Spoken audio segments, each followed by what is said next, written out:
I think this is the best motorcycle I rode in 2024.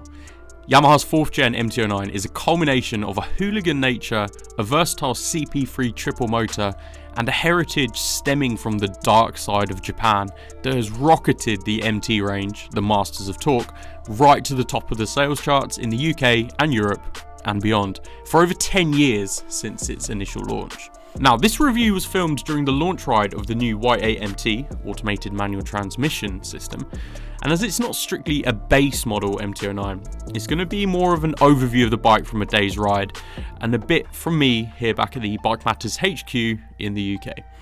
This launch was out in the pre-Pyrenees region of Catalonia in Spain, and we encountered weather of all types, from thick fog in the mountains to then gleaming blue skies in the afternoon. And we're riding on what was quite possibly one of the best ride routes I've ever enjoyed on a launch. If you want more information about the Y-AMT, check out my full review for a deeper look at it. But would I buy this bike? And if I did, would I buy it in auto trim or manual? Subscribe and let's get into it.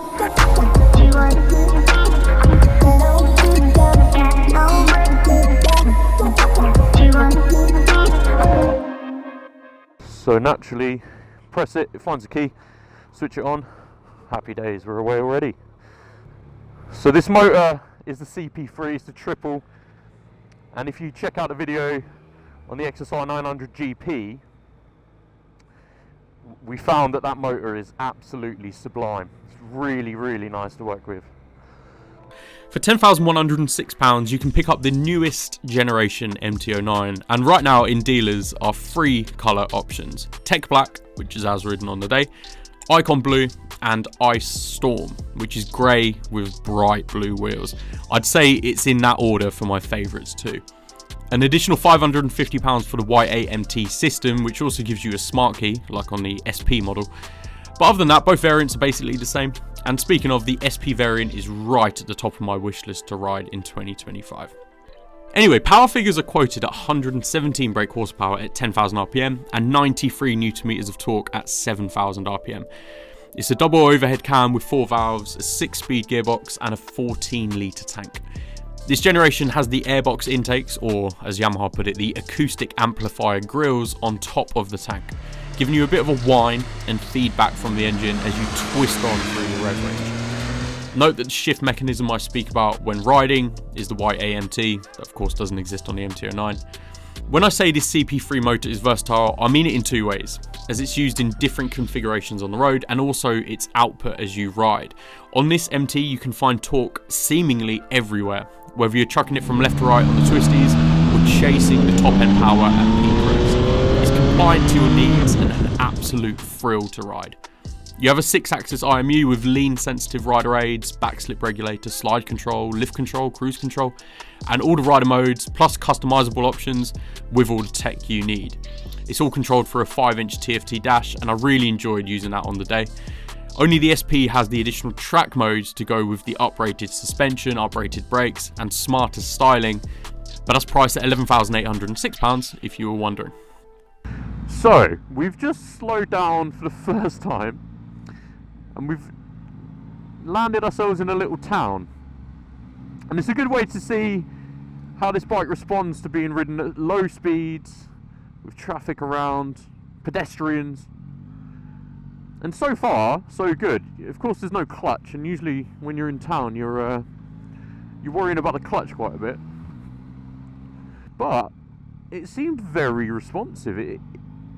It's always making sure you're in the right gear to accelerate if you want to. And because the gear shifts are so quick, you're not hanging on for a change in gear.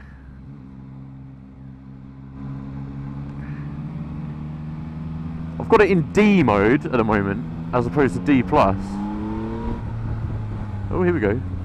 Twisty roads. Okay, let me rattle off some other spec for you. This generation has a tweaked rider's triangle, giving a more engaged riding position, yet still comfortable enough for my 6'3" frame. Handlebars are 34mm lower and pushed back by 1mm or so. Pegs are 30mm back and about 9.5mm up. And the seat height is 825mm. It feels so planted in corners, and it's happy to hold a line for you to power out.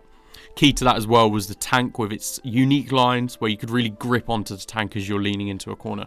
Front suspension is an adjustable KYB 41mm upside down fork with 130mm of travel, a link type rear shock with rebound and preload adjustment with 117mm of travel, wheelbase is 1430mm and ground clearance is 140mm. The total weight for the base model is 193 kilograms, and with the Y-AMT system added, it's 196. Overall control and comfort is superb here, and as I found on the ride, it's exceptionally fun with that engaged riding position. For brakes, you have a twin 298mm disc up front and a single 245mm disc at the rear, with Brembo radial master cylinder for a linear brake feel. And on 17-inch tubeless wheels with 180 section rear, the OEM tyres are Bridgestone Battleaxe Hypersport S23M tyres. Bit of a mouthful. Overall, the braking power here is phenomenal. Really enjoyed pushing this bike into corners and having full faith in the brakes to do their job.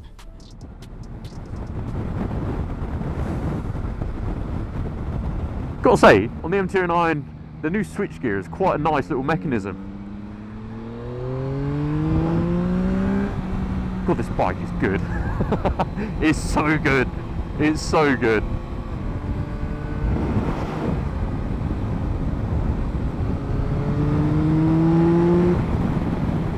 It's just so smooth, and it is a master of torque.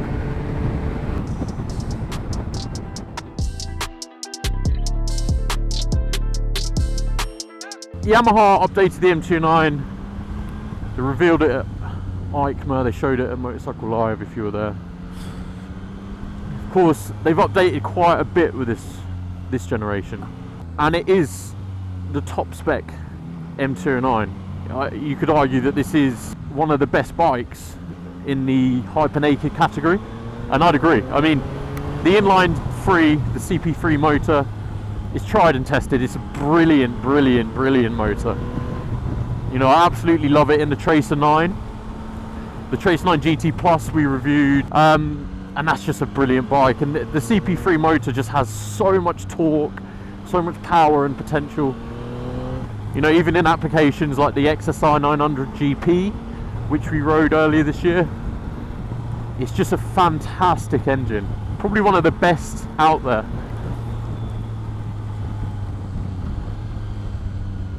And this MT has a really nice aggressive stance. It's still comfortable. I mean, I'm 6'3" and I fit on this fine. This bike is very rewarding to ride. I like the tank positioning, because if you're getting out of the seat on a bit of a spirited ride, which I'm definitely not doing right now, the fuel tank has some sort of curvature to it, which hugs your leg in. So if you're leaning off the bike, you know, this side on the right, your knee doesn't feel like it's just going to pop over the tank. And not that that's ever really been something I've worried about happening,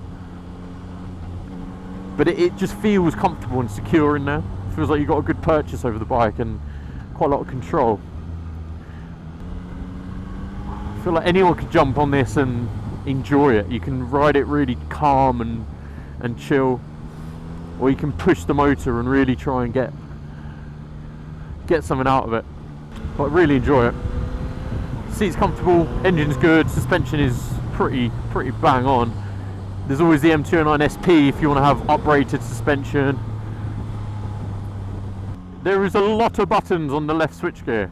You've got the joystick, you've got the gears, you've got the cruise control, you've got your high-low beam, you've got the indicator rocker thing, which is new, you've got horn, you've got your hazard lights. I think there's about 10 buttons there, which is fine. I mean, you're not always using a joystick, and the indicator's in a good place for your thumb. You've got the air vents here from the MT-09 2024 edition. This one's got keyless ignition as well, which is on the SP, but not on the standard MT. So I've got the key in my pocket, and you know, it works fine. The MT-09 in general is a fantastic bike, and the Y-AMT offers that nice additional comfort. The bike is very happy to be ridden in manual, and when you ride it in manual, you get the benefit of being able to really, of course, naturally control what you're doing with the gears. So when the road gets twisty, just real quick flicker the trigger here into manual mode, and you can just hold on to gears. If you want to be lazy with it, you can go into auto, put it in D+, and you're away. But it's a really nice platform. And the MT-09, as the first bike to have this Y-AMT system, is very nice indeed. But yeah, let's get back on the roads, let's go see some sights, go and enjoy the bike, and we'll catch you soon.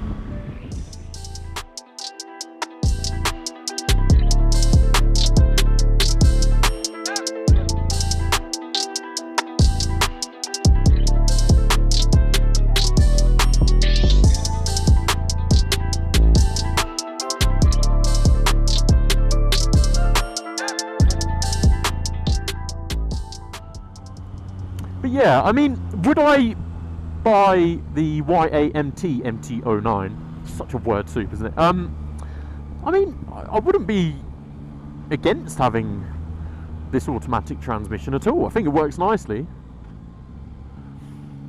And it is a different feeling on a bike to have the gears shifting beneath you. Now, is the system worth getting over a manual? I'm not saying that at all, really. I don't think it is worth over a manual, but it's an option.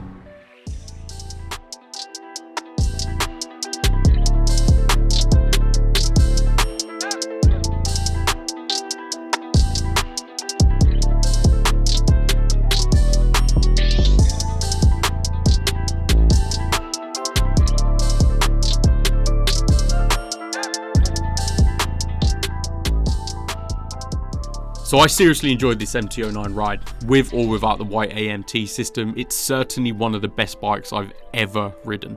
Simply as it will do it all. You can cruise smoothly as a daily rider in surprising comfort, but you can also push on and make the most of that sublime triple, really pushing through the revs, enjoying that hyper-naked cornering style, which is improved in 2024 with a tweaked rider's triangle. So of the three MT-09 variants, which one would I buy? I think I'd opt for the SP variant, as it's only a little bit more money and you get uprated suspension, better brakes. But don't discount the base model MT-09, as it's seriously good. Any flaws? Well, away from the style that some may hate, I personally love it, the tank range could be questioned. It's only 14 litres and that was eaten up on this ride, though we did spend a long time in the saddle, and towards the end of the day we were really pushing on as the weather was getting better. Negatives are hard to find from a day's ride, to be honest, but perhaps the price could be questioned.